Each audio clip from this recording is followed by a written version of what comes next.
میرے نبی نے فرمایا مجلس میں بیٹھے ہوئے مسجد میں، کہا کہ یہ جو دروازہ ہے نا اس سے ایک جنتی آنے والا ہے۔ تو لوگوں نے دیکھا ایک مدینے کے مقامی آدمی ذرا بوڑھے، وہ مسجد میں اندر آئے، داڑھی میں وضو کا پانی، ہاتھ میں جوتا، نماز میں شریک ہو گئے۔ اگلے دن آپ کی محفل تھی تو آپ نے فرمایا یہ جو سامنے دروازہ ہے اس سے ایک جنتی آ رہا ہے۔ تو سیم وہی آدمی اسی حالت میں انٹر ہوئے۔ اگلے دن ہوا تو آپ نے کہا اس دروازے سے جنتی آنے والا ہے۔ ٹھیک وہی آدمی اسی حالت میں انٹر۔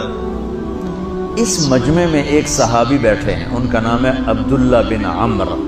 یہ 1,24,000 صحابہ میں ان کی ایک اسپیشلٹی ہے کہ یہ سب سے زیادہ عبادت کرتے تھے، سب سے اتنی عبادت کسی نے نہیں کی۔ ساری رات نفل پڑھتے تھے، سارے دن کا روزہ رکھتے تھے، اور دن رات میں ایک قرآن ختم کرتے تھے۔ کوئی ہمارے جیسا اول تو کر نہیں سکتا، کرے گا تو چوتھے دن پاگل ہو جائے گا، دماغ خشک ہو جائے گا، اور انہوں نے نبھا کے دکھایا۔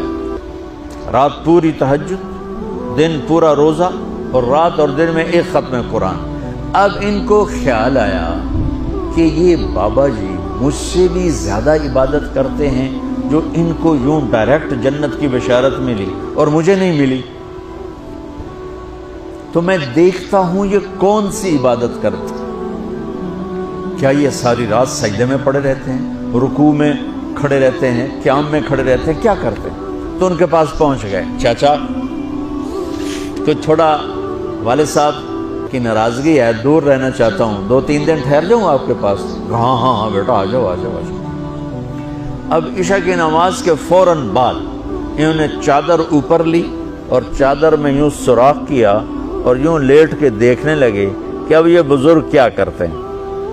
بزرگ تشریف لائے، سرانے پہ سر رکھا، اللہم بسمک اموت و احیا، سونے کی دعا پڑھی، اور تھوڑی دیر بعد خراٹے آتے۔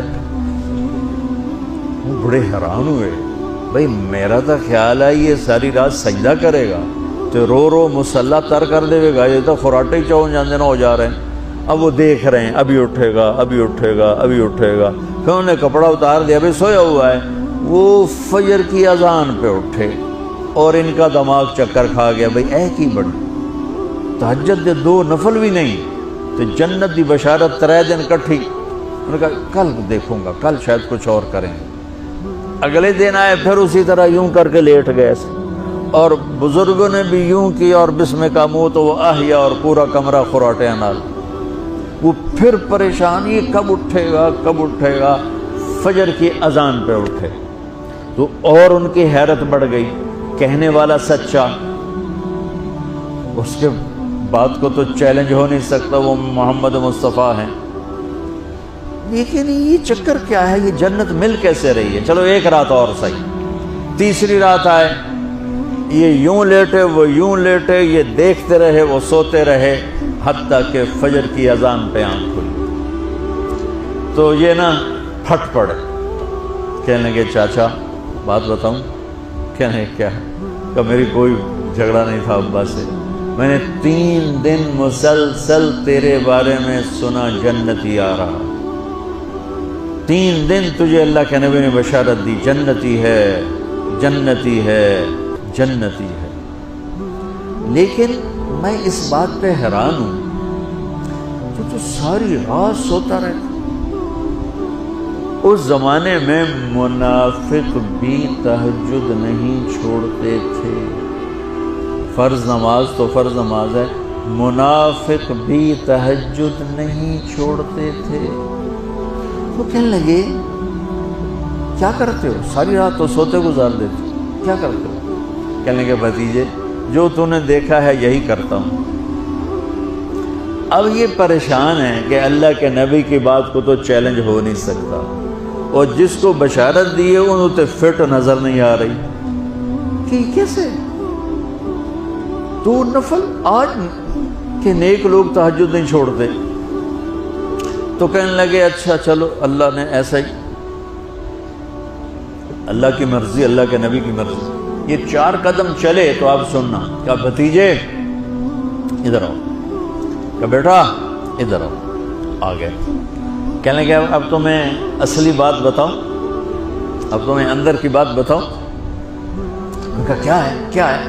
اب وہ تیار ہو گئے کہ یہ کہیں گے میں 3 دن بیمار تھا اس لیے میں اٹھ نہیں سکا، ورنہ میں تو ساری رات سجدے میں گزارتا ہوں، میں تو ساری رات روتے روتے گزارتا ہوں، تو 3 دن میں بیمار تھا، میرے پیٹ میں درد تھا، میرے سر میں درد تھا، تو میں اٹھ نہیں سکا، ورنہ تو دیکھتا تو حیران ہو جاتا میری رات کیسے ہوتی۔ لہٰذا ہاں جی جی جی، تو کہنے لگے مجھے دیکھو، یہاں ہاتھ رکھ رکھا، یہ جو دل ہے نا، دل، اس میں دنیا کی کسی انسان کی نفرت نہیں ہے، اور جب اللہ کسی کو کوئی رزق دیتا ہے تو مجھے کبھی حسد نہیں ہوا، مجھے خوشی ہوتی ہے۔ تو ان کی جو باڈی لینگویج تھی نا، حیرت میں ڈوب کے وہ کہتے ہیں ہاں بات ہے، سمجھ آ گئی، یہی سے انہوں نے ایسا نہیں کیا، وہ کہنے لگے ہاذا ہوا، اچھلے اپنی جگہ سے، ہاذا ہوا، یہ چاچا اب سمجھ میں آ گیا، سمجھ میں آ گیا، یہی ہے جو آپ کا سینہ اللہ نے پاک کر دیا ہے، اس پر آپ کو جنت ملی ہے۔ یہ صرف تہجد تے نفلاں تے انج سوکھی نہیں لبدی، یہ جو آپ کا سینہ پاک ہے۔ اب پہلی حدیث کے ساتھ جوڑو، میرے نبی نے فرمایا، میرے بیٹے انس، میری ایک عظیم الشان سنت ہے کہ اپنے دل کو دنیا کے انسانوں سے، میرے بچوں سنو، یہ نہیں فرمایا مسلمانوں سے دل صاف رکھ، فرمایا پوری دنیا کے انسانوں سے دل صاف رکھو۔